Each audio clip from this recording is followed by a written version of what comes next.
the Lathisms podcast. I'm Evelyn Lamb. In each episode, we invite a Hispanic or Latinx mathematician to share their journey in mathematics. Today, I'd like to welcome Mariel Vazquez to the show. Hi, I'm glad to have you here. I'm very glad to be here. So, can you tell us a little bit about yourself? Yeah, so my name is Mariel, and I'm a professor of mathematics and of microbiology and molecular genetics at UC Davis. Your research area is so fascinating. Can you tell us a little bit about that? Yeah, I work at the interface of mathematics and molecular biology, and I am very interested in the structure of DNA and how this molecule, which, as you know, carries the genetic code of an organism. I'm interested in knowing how it falls in three-dimensional space and how its geometry and topology changes under the action of enzymes. Enzymes are proteins that catalyze a reaction, and they are interacting with DNA all the time. When enzymes bind to DNA and cut DNA, as a byproduct of that cutting, we see a topological change or a conformational change. And we are very interested in understanding the action of the enzyme, the mechanism, and what effects it has on the shape of DNA. And do you have a favorite math tidbit that you like to share with students or people who don't think of themselves as quote-unquote math people? Well, from my research, I have been working for many years on trying to understand these enzymes that change the topology of DNA.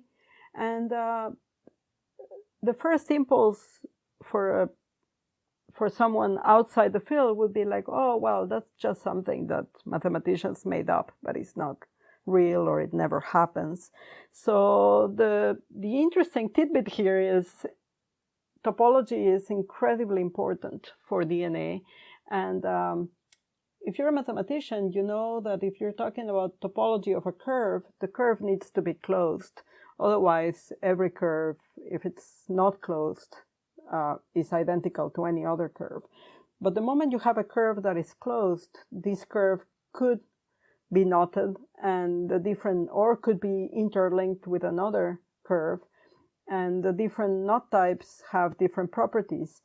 Well, this happens in DNA. DNA molecules are often circular in bacteria, in archaea. There's many organisms that have circular DNA, including humans. Inside each human cell, there is mitochondria, and mitochondria have circular DNA inside them.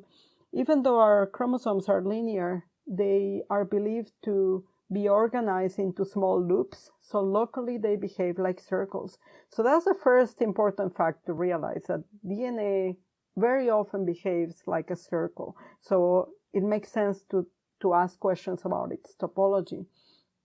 And then the next thing to realize is that every time a cell is going to divide, and this happens every couple of hours in bacteria, it happens every day or so in humans, every time a cell is going to divide, it has to open up its DNA and copy it.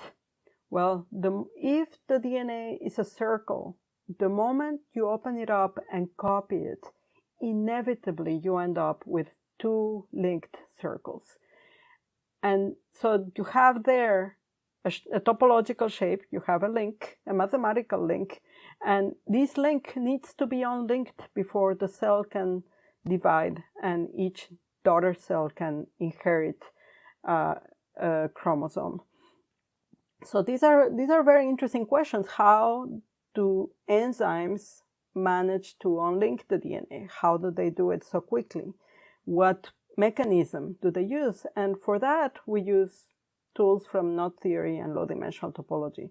So this is an example where there's a very important biological question, and the tools that we use to tackle the question come from pure math. And not only that, but the biological question has inspired new mathematics, has inspired mathematicians in low-dimensional topology to prove theorems that are relevant to the work in DNA topology. So kind of a beautiful feedback loop there of math helping biology and biology helping math. Exactly. Yeah, that's something that I think everyone when they start learning about topology and they hear that it can be used for DNA, I think it's just something that's so fascinating to people. Yeah, well, that was definitely my case. I always liked mathematics and I liked molecular biology, but I couldn't see how to put them together. And when I found this application of knot theory to DNA, I completely fell in love with it. So maybe we can back up and talk a little bit about how you did find this career path. So yeah, how did you start with that? Well, growing up, I didn't know that one could become a mathematician, but I really liked math and I was reasonably good at it. I was always looking for patterns and in numbers, in shapes. At that time, I thought if you wanted to become a mathematician, I didn't know that was a thing. So I thought if you liked math, then you naturally went into engineering.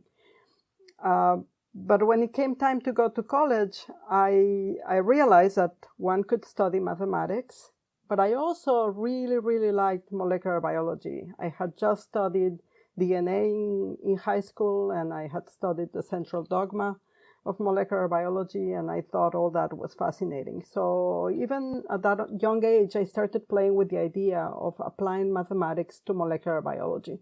And I wasn't sure if that was possible. Talking to people, to other scientists, I realized that yes, it was possible. It was a good idea, but there was no straight career path to take me to where I wanted to go. I had to either study math or study biology and aim to see them meet later on in graduate school. So I made a decision to study mathematics, and I started studying mathematics. And then as I went through the coursework, I realized that I really liked pure mathematics. And the applied math courses were interesting, but they were not as fascinating to me as the pure math courses like graph theory, combinatorics, topology. And so in my naivete at that age, I thought, well, if I like pure math over applied math, how in the world am I going to apply math to biology?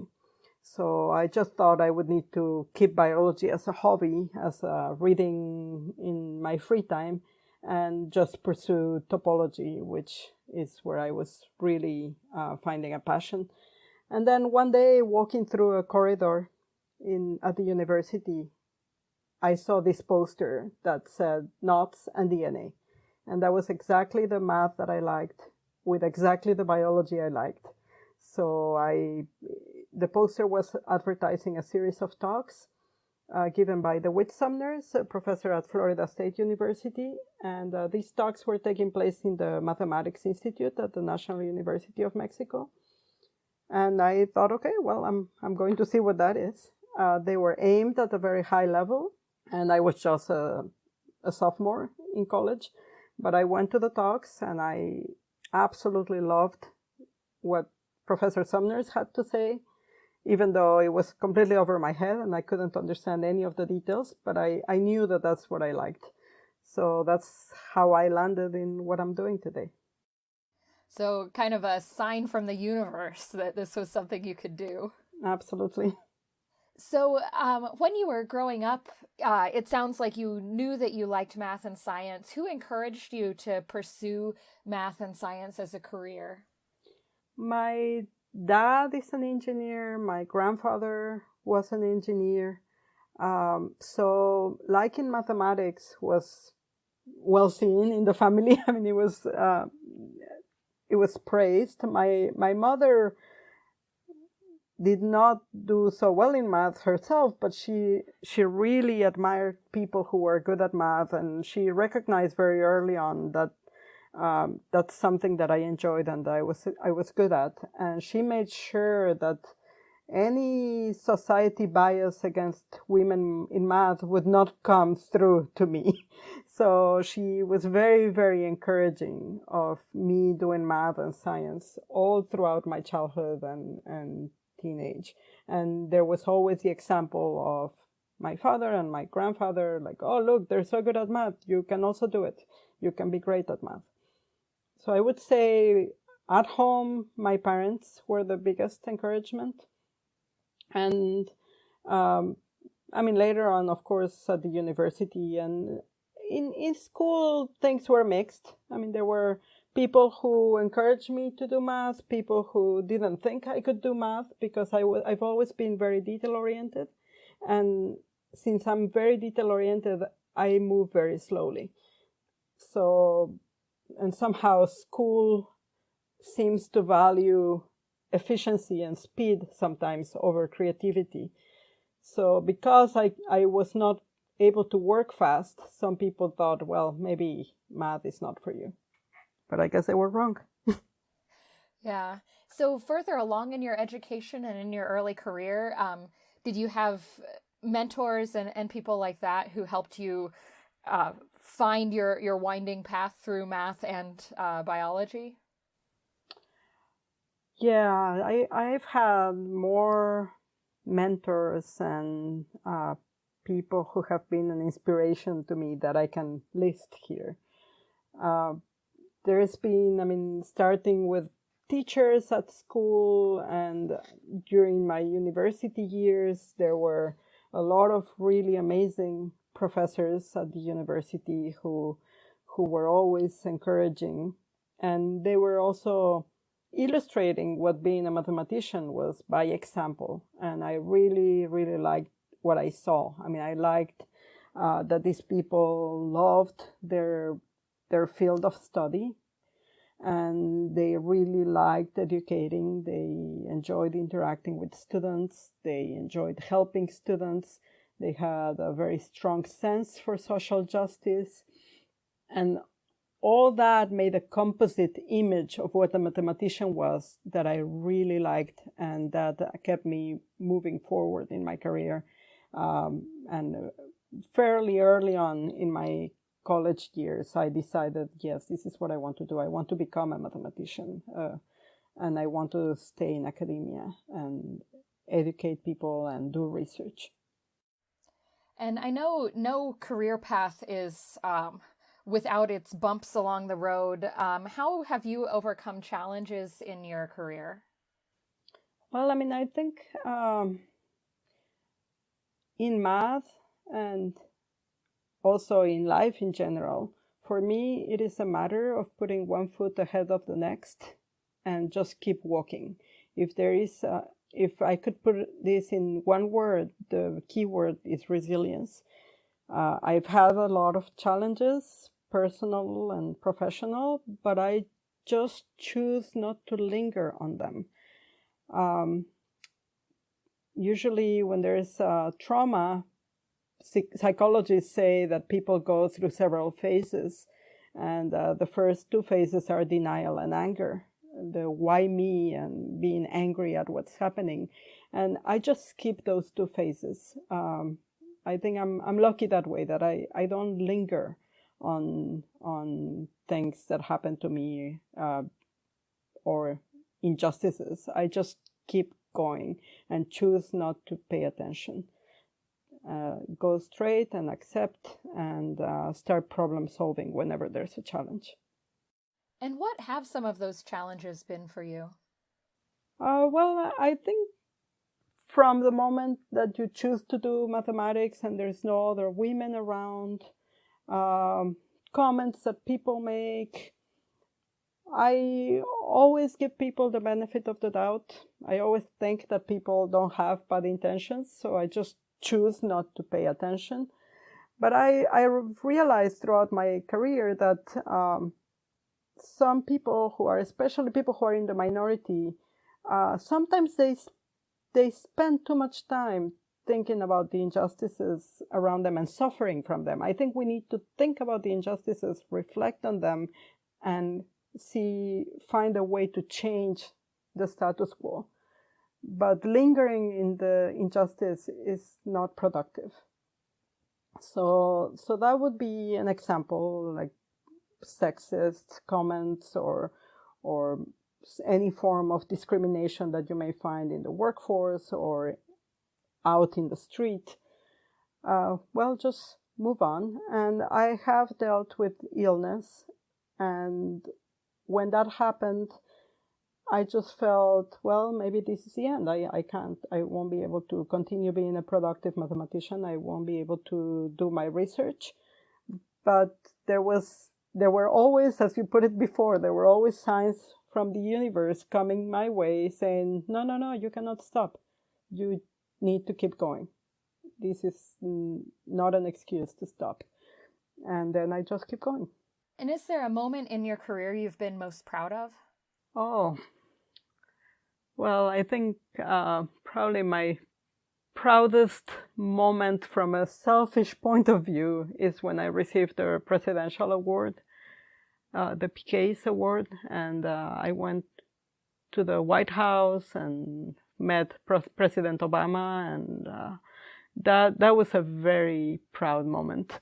On a day-to-day basis, my proudest moments are with my students.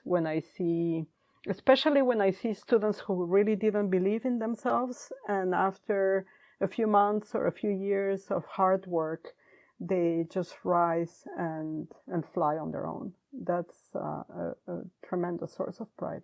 Well, I thank you a lot for being on the show here. I've really enjoyed talking with you. Yeah, I really enjoyed it too. Thank you so much. Thank you for listening to the Lathisms podcast. It's produced by me, Evelyn Lamb, and made possible by a Tensor Summa grant from the Mathematical Association of America. Our music is Volvere by La Floresta. Lathisms is an initiative to celebrate the accomplishments of Hispanic and Latinx mathematicians. It was founded in 2016 by Alexander Diaz-Lopez, Pamela Harris, Alicia Prieto Langarica, and Gabriel Sosa. You can find more information about the project at lathisms.org. That's LATHISMS.org.